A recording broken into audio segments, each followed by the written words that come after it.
Irmãos, tem mensagem que é difícil de pregar e tem mensagem que é difícil de ouvir. Eu estava pensando, né? Os irmãos sugeriram esse tema, preparando o caminho do Senhor. Podia ser algum outro tema, né? Talvez o poder transformador da graça, a bondade do Senhor, alguma coisa assim um pouco mais leve, né? Porque prestem atenção comigo no texto que fala sobre preparar o caminho do Senhor. Como que começa o texto? Quem lembra? Eu vou pular alguns slides aqui, se os irmãos estão passando ali puder ir comigo para o texto de introdução novamente. É o próximo texto, diz assim, Mateus 3:3. Porque este é o anunciado pelo profeta Isaías que disse: voz do que clama no deserto, preparai o caminho do Senhor, endireitai as suas veredas. Quando a mensagem vem falando para a gente endireitar as nossas veredas, o que está falando? Que a nossa vereda está torta, né? Mas, como eu disse, tem mensagem que é difícil de ouvir e tem mensagem que é difícil de pregar. Por que é difícil de pregar? Porque primeiro a gente tem que pregar para a gente. E quando eu olho para a minha própria vida, eu vejo tantas coisas para endireitar, que eu fico com medo de pregar o que o Senhor mandou pregar e estar sendo hipócrita. Que Deus tenha misericórdia e me ajude a endireitar minhas veredas. Eu quero dizer para você que a mensagem desta manhã não é só para você, ela é para mim também. Primeiro, Deus pregou para mim, eu tive que escolher os textos. O Espírito Santo me falou quais eram os textos para usar. E eles primeiro doeram em mim. Então eu quero dizer para vocês, eu não posso pedir desculpa pela mensagem desta manhã, porque ela foi enviada por Deus. E do jeito que o Senhor mandou, eu vou entregar, pela graça dEle. E que o Espírito Santo de fato tenha preparado os nossos corações para receber essa mensagem. Eu quero convidar a você, neste momento, para abrir a sua Bíblia comigo, para a gente ler juntos, para lermos juntos o que está aí no livro de Mateus capítulo 3, versículos 1 a 12. Vamos ler essa mensagem do Senhor para nós. Vamos deixar a palavra de Deus falar, porque a palavra de Deus tem poder para transformar. Mateus capítulo 3, versículos 1 a 12. Acompanhe na sua Bíblia. Não vai estar no slide ali, só está a citação. Mateus 3, 1 e 12. Os irmãos creio que já colocaram até ali para ajudar a gente. Está assim ali no slide. Naqueles dias, apareceu João, o Batista, pregando no deserto da Judéia, dizendo: arrependei-vos, porque é chegado o reino dos céus. Porque este é o anunciado pelo profeta Isaías, que diz: voz do que clama no deserto, preparai o caminho do Senhor, endireitai as suas veredas. Ora, João usava uma veste de pelos de camelo e um cinto de couro em torno de seus lombos e alimentava-se de gafanhoto e mel silvestre. Então iam ter com ele os de Jerusalém, de toda a Judéia e de toda a circunvizinhança do Jordão. E eram por ele batizados no rio Jordão, confessando os seus pecados. Mas vendo ele muitos dos fariseus e dos saduceus, que vinham ao seu batismo, disse-lhes: raça de víboras, quem vos ensinou a fugir da ira vindoura? Produzi, pois, frutos dignos de arrependimento. E não queirais dizer dentro de vós mesmos: temos por pai Abraão, porque eu vos digo que mesmo destas pedras Deus pode suscitar filhos de Abraão. E já está posto um machado à raiz das árvores. Toda árvore, pois, que não produz bom fruto, é cortada e lançada no fogo. Eu, na verdade, vos batizo em água, na base do arrependimento, mas aquele que vem após mim é mais poderoso do que eu, que nem sou digno de desatar-lhes os sapatos, as alparcas. Ele vos batizará no Espírito Santo e em fogo. A sua pá ele tem na mão, ele limpará bem a sua eira, recolherá o seu trigo ao celeiro, mas queimará a palha em fogo, os extinguirá com fogo inextinguível. Queridos irmãos, que mensagem dura, não? Essa de João Batista de pregar. De chegar, falar para os líderes da religião da época e dizer a eles: raça de víboras, quem vos ensinou a fugir da ira vindoura? Saduceus, fariseus, duas seitas muito respeitadas, dois ramos da religião judaica muito respeitadas. E ele tem que chegar e falar para eles assim: olha, o que vocês estão pregando está tudo errado. Vocês têm se preocupado mais com vocês mesmos do que com o rebanho de Deus. Vocês vêm a mim, mas vocês são uma raça de víbora. Mas é interessante, irmãos, que mesmo para eles, se a gente presta atenção, João, ele apresentava a solução. Ele falava: arrependei-vos e convertei-vos para que sejam apagados os vossos pecados. Mesmo para vocês líderes que têm todo o conhecimento, mas têm se distanciado de Deus, têm negligenciado dar ao povo a mensagem que vocês deveriam dar, mesmo para vocês ainda tem esperança. Deus chama vocês ao arrependimento. Era uma mensagem difícil de ser pregada. E é uma mensagem que hoje nós temos receio de pregar também, quando a mensagem vem e fala para a gente que tem que chamar o povo ao arrependimento, que tem que chamar as nossas famílias ao arrependimento. Quando a mensagem vem falando: o caminho de vocês está tortuoso, endireitai as vossas veredas, preparai o caminho do Senhor, porque o Rei está voltando, Ele está próximo, a vinda do Senhor Jesus está mais próxima do que nunca.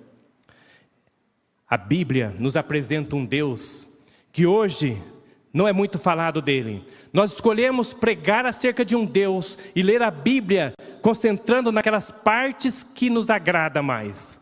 Mas quando fala de um Deus que vai trazer um juízo, destruição sobre este mundo, a gente às vezes quer pular aquela parte. Ai, como tem ficado difícil pregar sobre o juízo de Deus.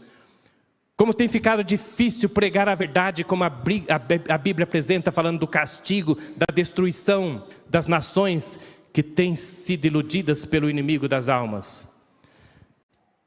Hoje, a maioria das religiões desprezam essa mensagem acerca do juízo divino, do julgamento. É impoliticamente correto falar hoje sobre certos temas que chamam os nossos pecados pelo nome. Não podemos falar de certas coisas mais, porque desagrada as pessoas. Não é politicamente correto falar de certos temas. João Batista foi chamado para repreender o rei, o imperador, e dizer para ele que ele estava vivendo no pecado, que Deus não aceitava o divórcio, que ele estava vivendo em adultério com a sua cunhada. Ele não havia sido escolhido para ser, ele não havia escolhido ele mesmo para ser profeta. Deus havia mandado a mensagem para ele. E nele não podia pregar nada mais a não ser aquilo que Deus havia enviado. No livro Hebreus Evangélicos, página 55, diz a inspiração: neste século, exatamente antes da segunda vinda de Cristo nas nuvens do céu, tem de ser feita uma obra idêntica à de João. Irmãos, quem vai fazer esta obra idêntica ao de João? É o terceiro Elias. O primeiro Elias veio, o segundo Elias veio, o terceiro Elias está aqui. E é o terceiro Elias que tem que dar essa mensagem, que é uma mensagem difícil de pregar e uma mensagem difícil de ser ouvida. Deus pede homens que preparem um povo para subsistir no grande dia do juízo. Minha vontade é de chegar aqui e dizer para vocês: continuem com uma bacia de pipoca na frente da televisão, passando a maior parte do domingo, comendo e assistindo televisão, e mesmo assim, vocês vão ser salvos. Mas essa não é a mensagem de Deus. Deus está dizendo aqui que Ele pede homens que preparem um povo para subsistir no grande dia do Senhor. Deus envia uma mensagem primeiramente à sua igreja, uma mensagem cheia de amor e de misericórdia, mais direta e reta, para mostrar para a gente aonde a gente tem falhado, o que precisamos melhorar. Porque é este povo que Deus tem elegido que vai trazer a última mensagem de arrependimento a este mundo. Irmãos, Deus tem mandado tantas evidências para nós de que estamos vivendo no final da história deste mundo. Como foi terrível aqueles 2 anos da pandemia. Por um lado foi terrível, mas por outro lado, como foram bons aqueles 2 anos. Como nós sentimos saudade de poder ir para a igreja. Como nós apreciamos mais do que nunca aquela oportunidade de abraçar os nossos familiares, de abraçar os nossos filhos, de estar perto dos nossos irmãos. Nos deu saudade. A gente queria voltar a se congregar. Queríamos estar de volta com as nossas famílias. Estávamos vivendo às vezes, como aconteceu ali onde vivíamos, no Canadá, vivendo a 10 minutos da casa da nossa filha. E fomos proibidos pelo governo de visitar a nossa filha e o nosso genro. Alguns de vocês passaram por isso também, não podiam encontrar com os familiares. Um familiar seu ia para o hospital, você não podia fazer uma visita. Às vezes, quando muito, ficar lá do lado de fora e ver de longe, pela janela, saudar aquela pessoa que você amava. Como aquilo nos fez pensar um pouco mais no mundo por vir e comparar aquele mundo que Deus tem preparado para nós, tem nos prometido, com esse mundo onde tudo passa, tudo muda e passa muito rapidamente. Mas infelizmente, já estamos quase nos esquecendo dos efeitos da pandemia que se passou. Queridos irmãos, aquilo foi só um aviso, foi só um lembrete para nós, de que coisas piores do que aquela estão chegando. A profecia dizendo que vai chegar um tempo onde vai ser difícil viajar de um país para outro. Experimentamos um pouquinho daquilo durante a pandemia. A profecia se cumpriu parcialmente, não podíamos viajar mais para outros países. Quando arriscávamos viajar por alguma emergência, era muito complicado.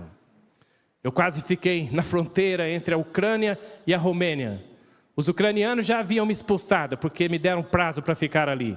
Quando eu voltava para a Romênia para pegar o avião de volta para o Canadá, os romenos não me queriam deixar entrar. E eu falei, agora vou ter que morar na fronteira aqui, entre os dois países. Deus só estava mostrando para a gente como que as coisas aqui mudam tão rápido. Você estava preparado para aquela pandemia? Você esperava a pandemia? Não, a gente não esperava. Chegou de repente. E Deus está falando para a gente, olha, tem coisas preparadas aí.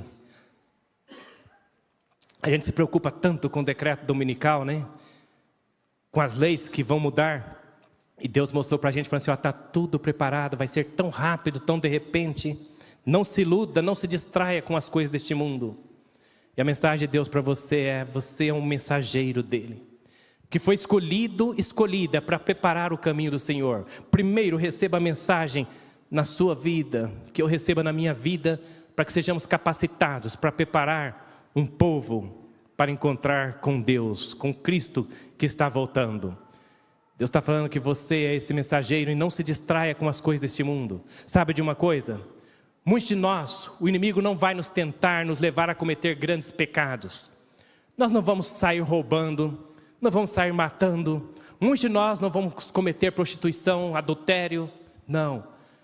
O inimigo, ele sabe que ele pode distrair a gente com coisas aparentemente muito menores do que essa.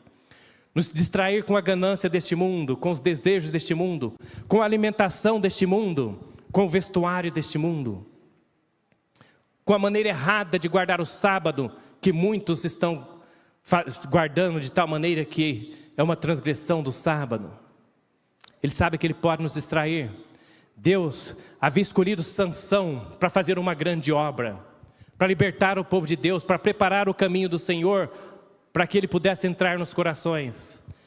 E o inimigo, sabendo da força que Deus tinha dado para Sansão, falou, eu vou distrair Sansão. Eu não posso usar homens para destruir ele, porque ele é muito forte, Deus preparou ele, mas eu posso distrair Sansão. E ele passeando, viu uma jovem, se encantou com aquela jovem, foi o começo da sua derrota. Depois com uma outra jovem, se encantou com ela. E foi uma tristeza para os pais, foi uma tristeza para ele, aquele homem forte que Deus havia escolhido para libertar Israel. Agora era um homem nas mãos do inimigo, cego, cativo. Por quê? O inimigo conseguiu distrair ele. Quantas vezes o inimigo quer fazer e consegue fazer a mesma coisa com a gente? Ele nos distrai do nosso propósito para o qual Deus nos criou. E nos leva cativos pelo pecado, cegados pelas coisas deste mundo. Irmãos, às vezes a gente trava batalhas nesta vida que não são batalhas nossas.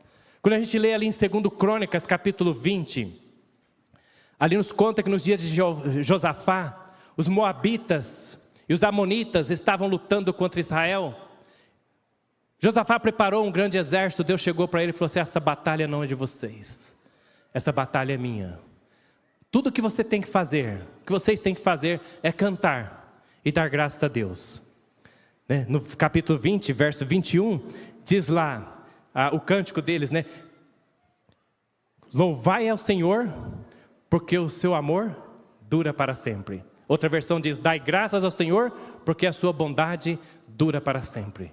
Não era uma batalha deles. Quantas batalhas você tem travado na sua vida que não eram batalhas tuas? Tem certas coisas que quando você deixa nas mãos de Deus, Deus resolve da melhor maneira.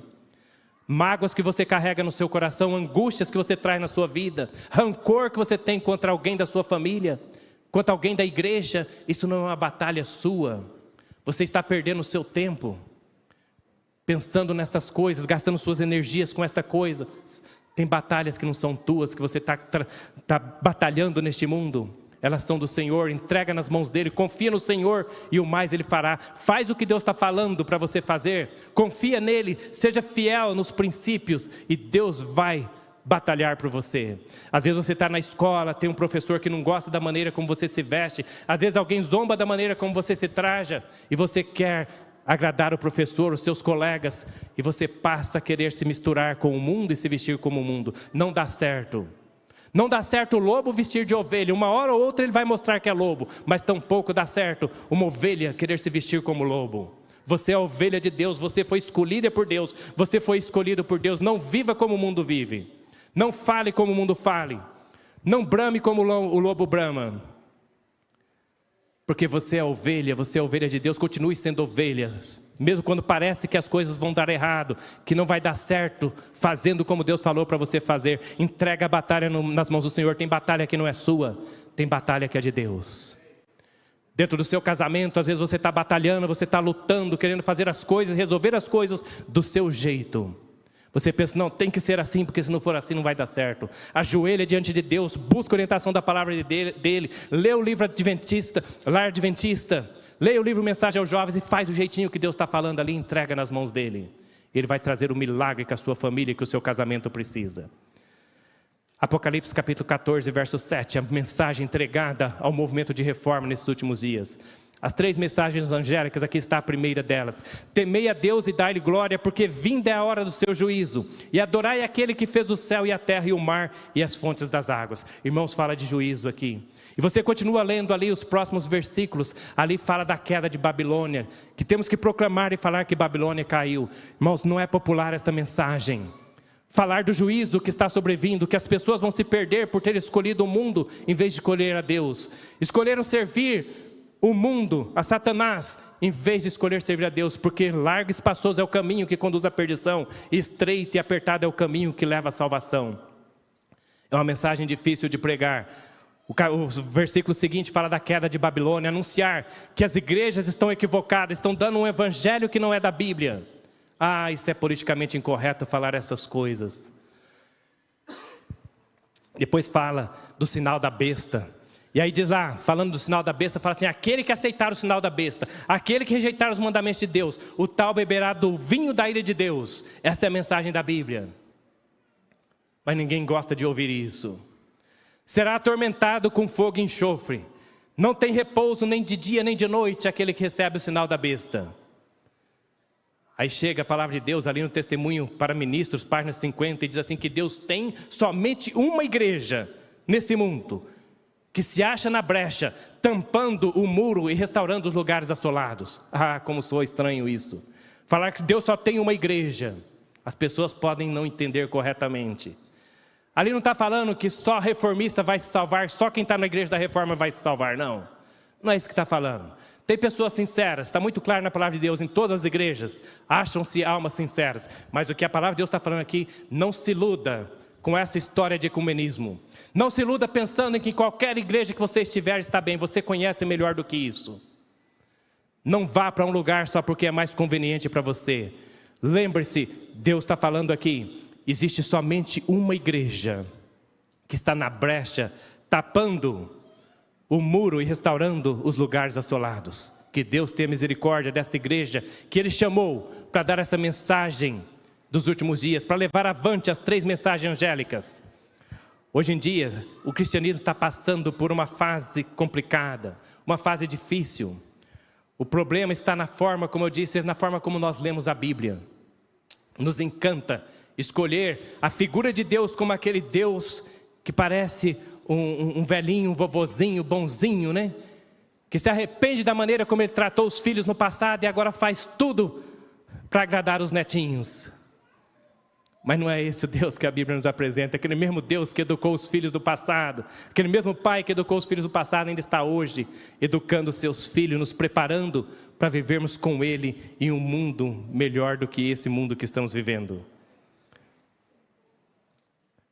Deus, na sua bondade, na sua misericórdia, Ele envia para nós mensagens como Ele enviou para o povo de Israel, através de Elias, o primeiro Elias. Vamos ver aqui como foi a obra de Elias, rapidamente no livro Profetas e Reis, começando ali na página 57.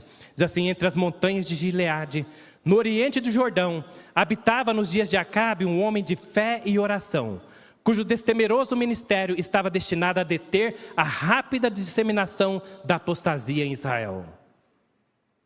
Profeta de Deus, dado a ele a missão de trazer uma mensagem para a igreja que ia deter a rápida apostasia que estava entrando na igreja de Deus, na nação de Deus. A palavra de fé e poder estava em seus lábios, e toda a sua vida estava devotada à obra da reforma. Sua voz era a de quem clama no deserto para repreender o pecado e fazer refluir a maré do mal. Sua obra era repreender o pecado, fazer refluir, voltar, parar a maré do mal. A Elias fora confiada a missão de levar a Acabe a mensagem de juízo. Ele não pediu para ser o mensageiro do Senhor. A palavra do Senhor veio a ele. E cioso da honra de Deus, não hesitou em obedecer à intimação divina, embora a obediência parecesse um convite à imediata destruição às mãos do ímpio rei. Ele sabia que a mensagem dele era uma mensagem que desagradaria, uma mensagem que causaria raiva, rancor no coração do rei. E o rei poderia matá-lo a qualquer momento. Mas ele, aqui diz a palavra de Deus, ele não hesitou em obedecer quando Deus falou para ele: vai, entrega a mensagem. Ele foi. O profeta pôs-se a caminho sem detença e viajou dia e noite até alcançar Samaria. Chegando ao palácio, não solicitou ser admitido, nem esperou ser formalmente anunciado. Vestido de roupas rústicas, como comumente usavam os profetas da época, passou pelos guardas, aparentemente sem ser notado, e deteve-se em um momento diante de um rei atônito. O rei ficou pensando: como que ele chegou aqui? Ninguém anunciou. Como que os soldados não viram? Deus estava com o profeta. Deus estava dirigindo ele. Ele chegou diante do rei, o rei ficou assustado. Como ele chegou aqui? Elias não apresentou escusas por sua abrupta presença. Alguém maior do que o rei de Israel tinha-o comissionado para falar. E erguendo a mão em direção do céu, afirmou solenemente pelo Deus vivo que os juízos do Altíssimo estavam prestes a cair sobre Israel. Vive o Senhor, Deus de Israel, perante cuja face estou, declarou ele, que nestes anos nem orvalho, nem chuva haverá, senão segundo a minha palavra. Ele declarou a mensagem que Deus havia enviado.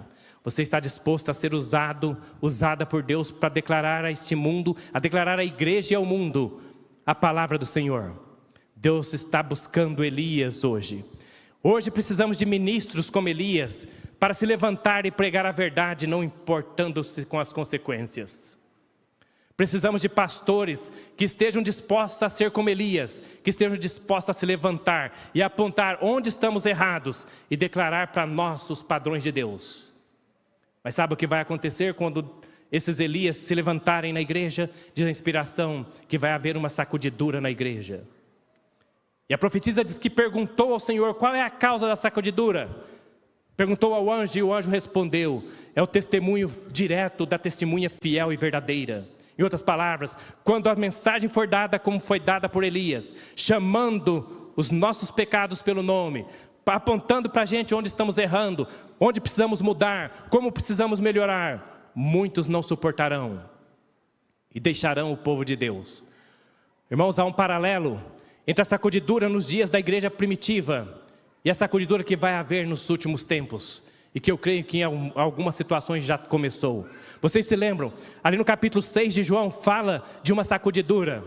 Muitas pessoas haviam saído da igreja judaica e estavam caminhando agora com Jesus e os seus discípulos. Só discípulos Cristo tinha naquele momento mais de 130 já. As pessoas estavam gostando do evangelho, da multiplicação dos pães, da cura dos enfermos. Todo mundo queria comer pão e peixe. Todo mundo queria ser curado.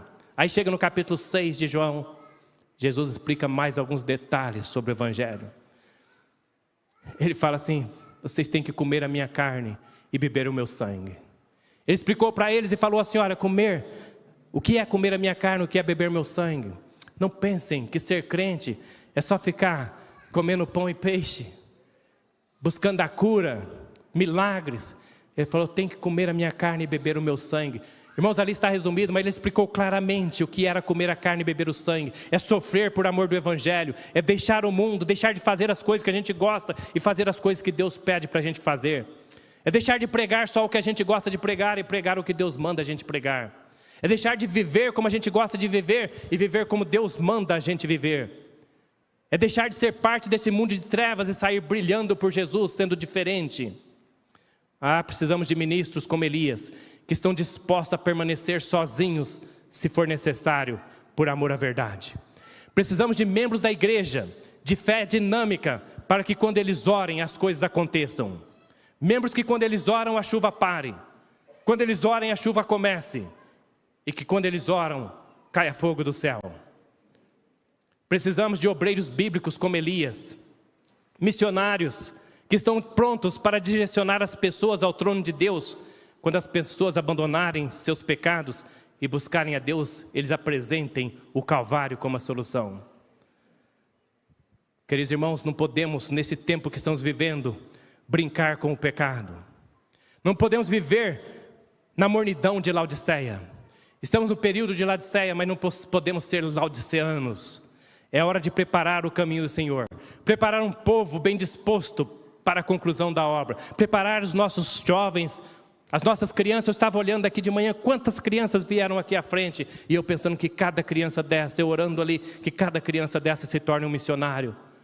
Para que possamos concluir a obra neste mundo e para sempre viver com Jesus no paraíso celestial. Dias difíceis estão diante de nós. Quando decretos serão feitos contra essa igreja.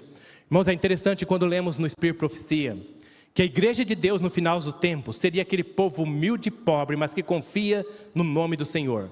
E a inspiração diz assim que a igreja vivendo nos dias da vinda de Cristo seria uma igreja desconhecida pelo mundo. Uma igreja sem influência no mundo, sem influência política. Pergunta para os políticos se eles conhecem o movimento de reforma aqui no Brasil. Não conhecem, nós não temos influência política.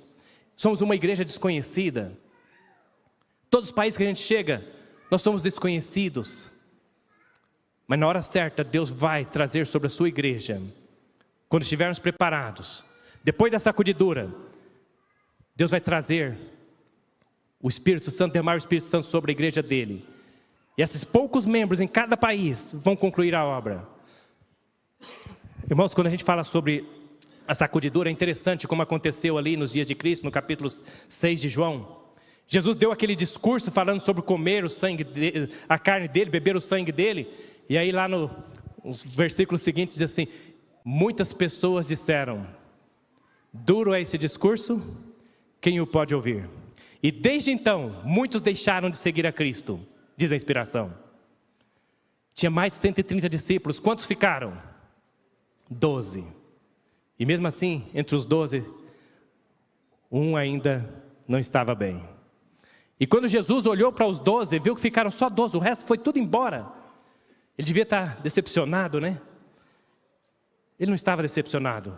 Eu tenho certeza que doeu o coração de Cristo, porque ele não queria ver ninguém partir. Irmãos, como dói no coração da gente, não é isso? Quando a gente vê falar que uma pessoa se afastou da fé, deixou a nossa igreja, foi buscar algum outro caminho mais conveniente, a gente fica triste, dói no coração da gente. Aquilo machuca.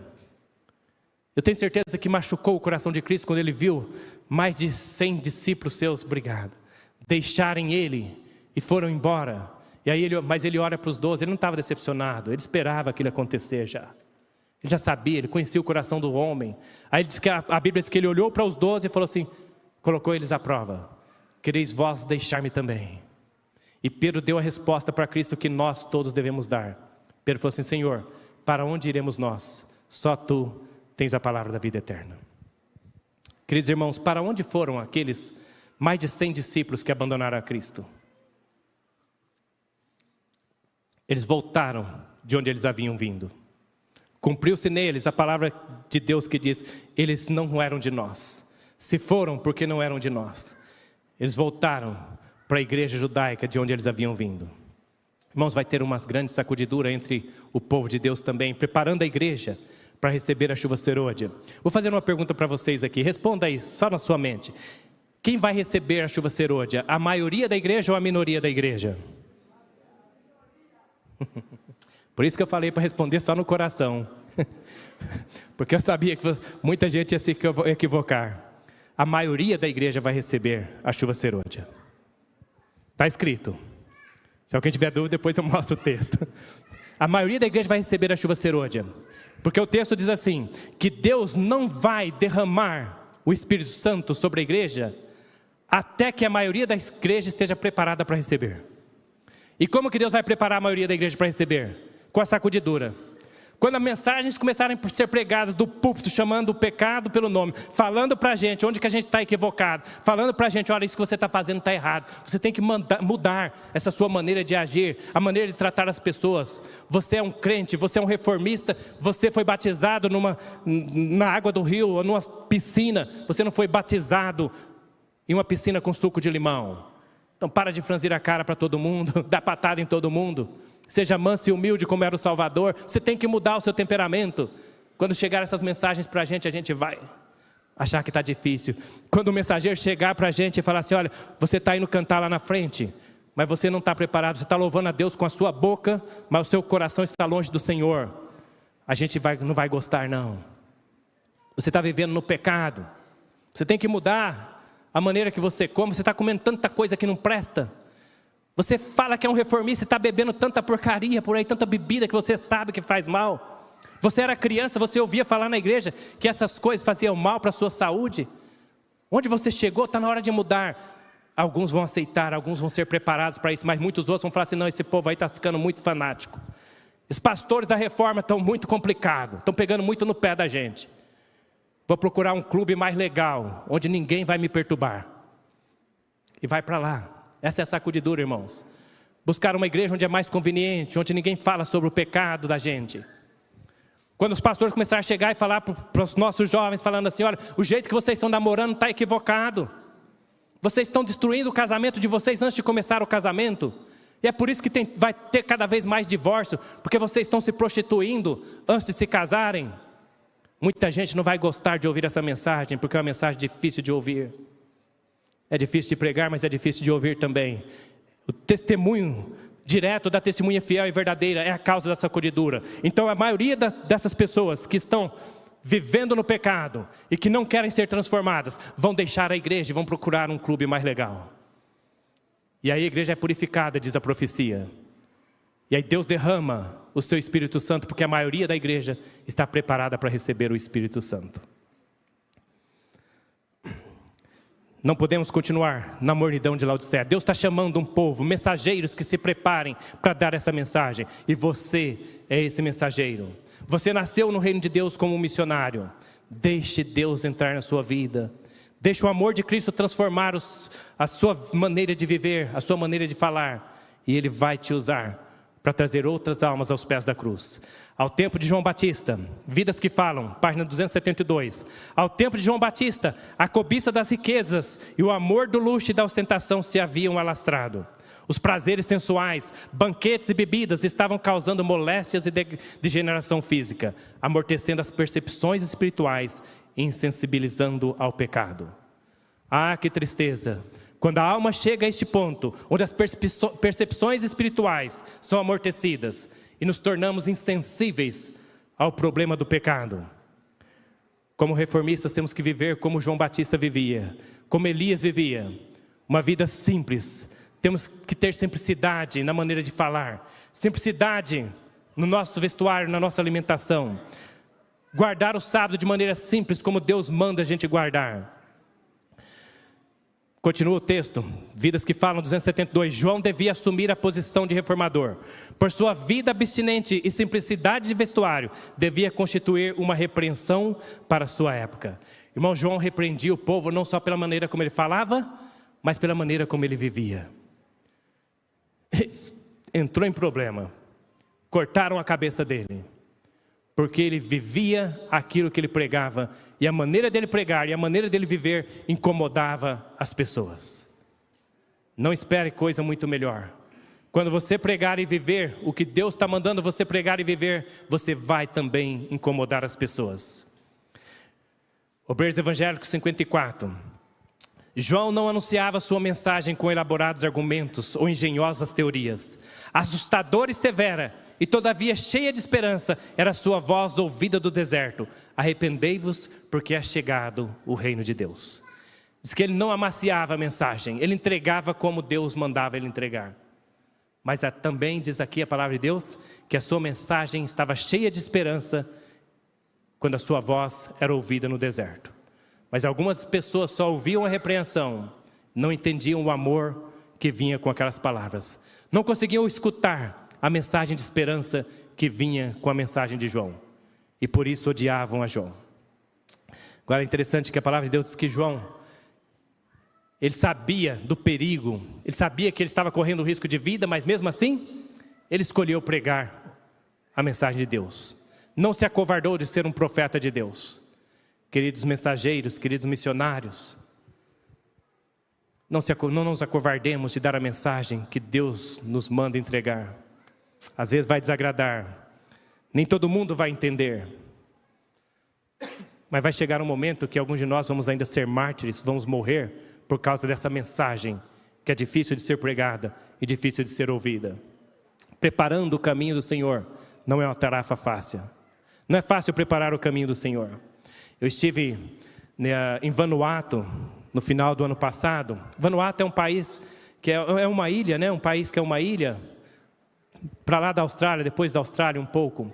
E aí o irmão estava me mostrando a ilha no dia que eu estava para vir embora. E ele falou assim: irmão, nesse porto aqui chegaram alguns missionários. Ele falou: esses missionários vieram da Inglaterra há muitos anos atrás. O navio não encostou nessas ilhas aqui de Vanuatu e próximo a Vanuatu, porque haviam muitos canibais, muitos índios. Então o navio parou à distância e os missionários desceram em barquinhos menores, em canoas, para chegar até aqui.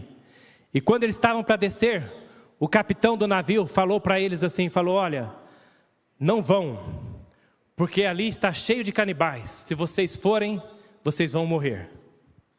Eles vão matar vocês. E aqueles missionários diz que olharam para o capitão e falaram para ele: nós morremos antes de sair da Inglaterra. E foram valorosamente pregar àqueles nativos a mensagem do Evangelho. O irmão disse: de fato, cerca da metade deles foram comidos pelos canibais. Mas a metade sobreviveu. E é por isso que o Evangelho está aqui hoje nessas ilhas. Irmãos, não é fácil servir a Deus neste mundo. Nem sempre é fácil. A alegria do crente está na certeza da salvação. Mas viver como Deus pede para você viver. Rejeitar trabalhos que parecem bons, mas que forçam você a transgredir o sábado, não é fácil. Ser diferente do resto do mundo não é fácil. Mas vale a pena servir a Deus. Nossa mensagem, irmãos, hoje precisa ser tão direta como foi a de João Batista. Obreiros Evangélicos 55. Nossa mensagem precisa ser tão direta como foi a de João. Ele repreendia reis por suas iniquidades.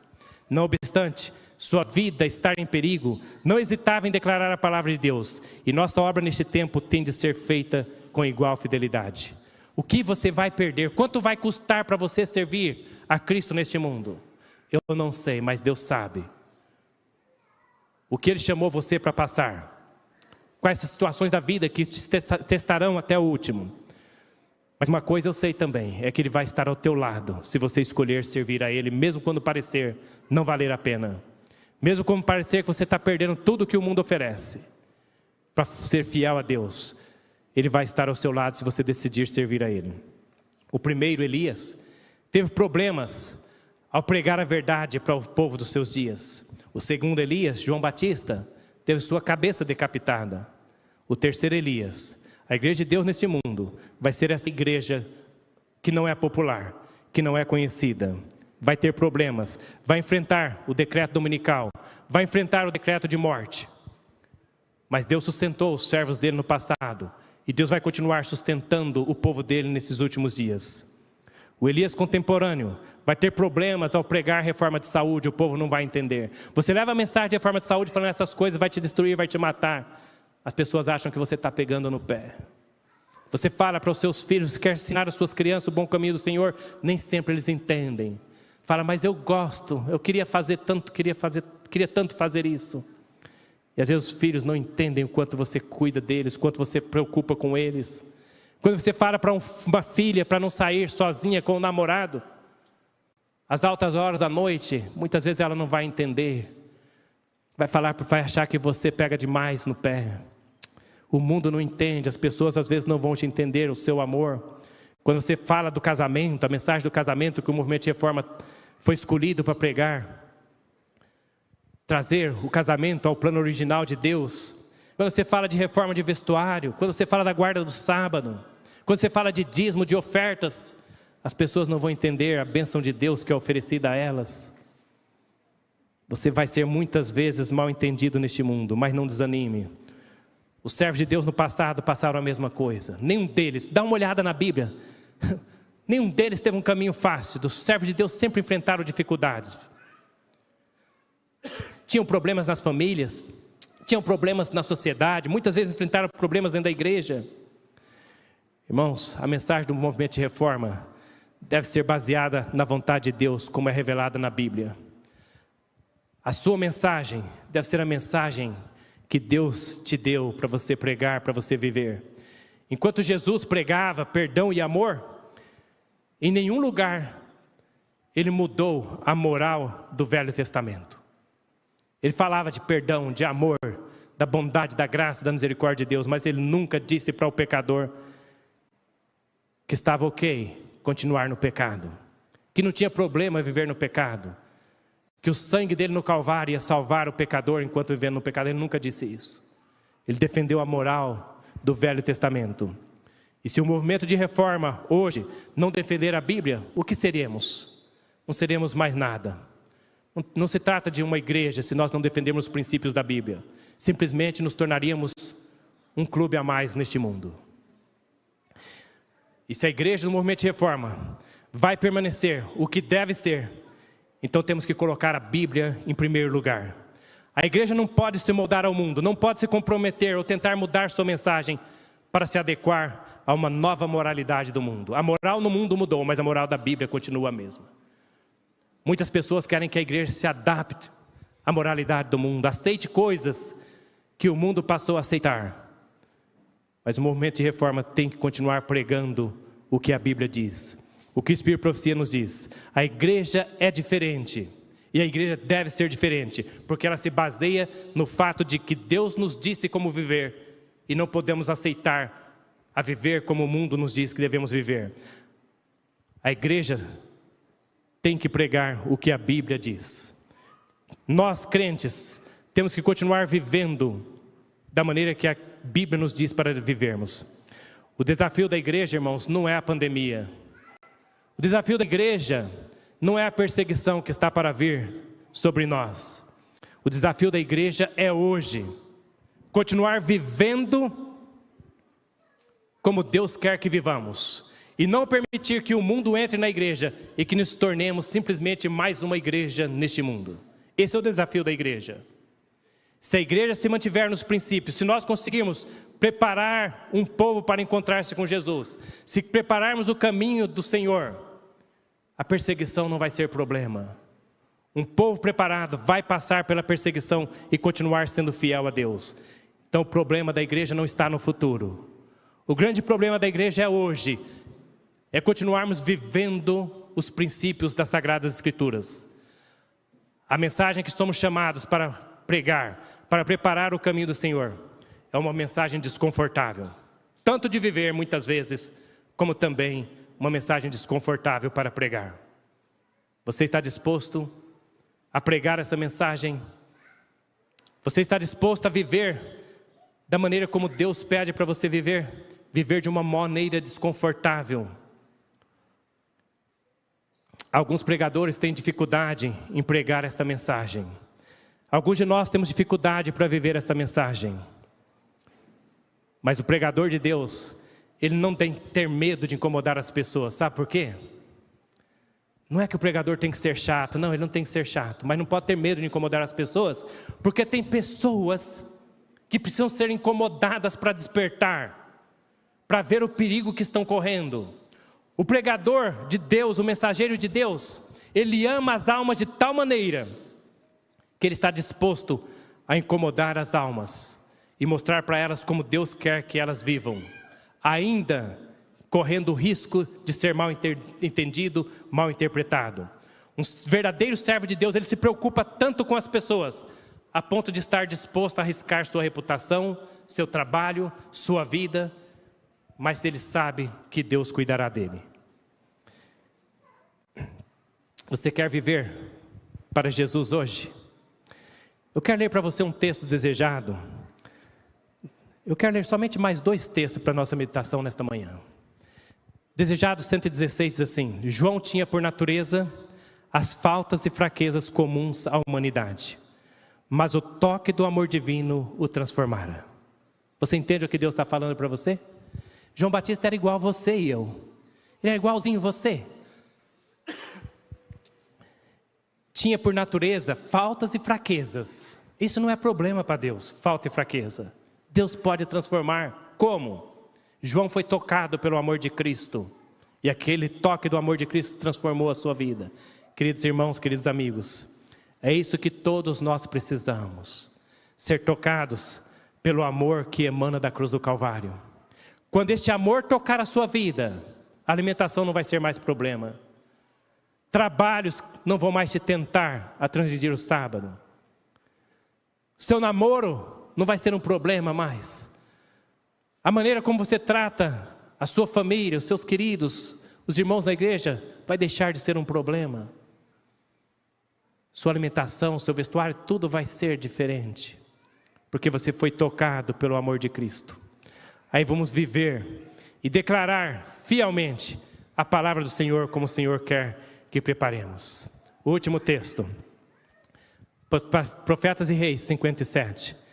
E conquanto viesse ao povo como reprovador do pecado, sua mensagem oferecia o bálsamo de Gileade a toda a alma enferma do pecado que desejasse ser curada. Ele pregava a palavra direta, dava um testemunho sem rodeios, mas ele apresentava a solução, o bálsamo de Gileade. E eu quero terminar a mensagem desta manhã da mesma maneira. Os teus caminhos, os meus caminhos têm sido tortuosos. Precisamos endireitar as nossas veredas, preparando o caminho do Senhor.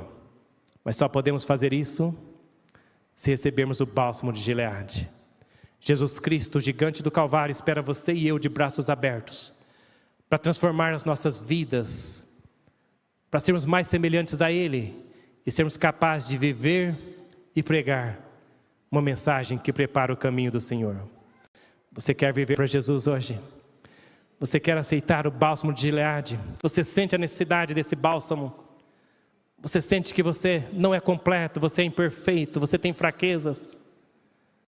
Você quer esse bálsamo? Eu quero convidar você que se coloque de pé se você aceita hoje o bálsamo de Gileade na sua vida.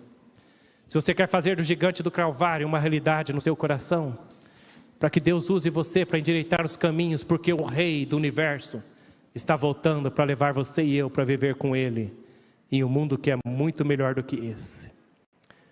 Que Jesus possa tocar as nossas vidas com o seu amor, com a mensagem do Calvário, de tal maneira que nós possamos desejar viver para Ele cada instante da nossa vida. E quando a gente sair dessas reuniões aqui, elas não terão sido somente mais uma reunião, mais algumas conferências, mas nós vamos sair brilhando como luzes neste mundo de trevas. Que quando as pessoas olharem para nós, elas vão ver Jesus e vão falar: eu quero ter essa experiência que essa pessoa tem tido. Eu quero ter a transformação que esse meu vizinho teve. Eu quero ter essa transformação que o meu pai teve, que a minha mãe teve. Seus pais vão olhar para você: eu quero ter a transformação que o meu filho teve.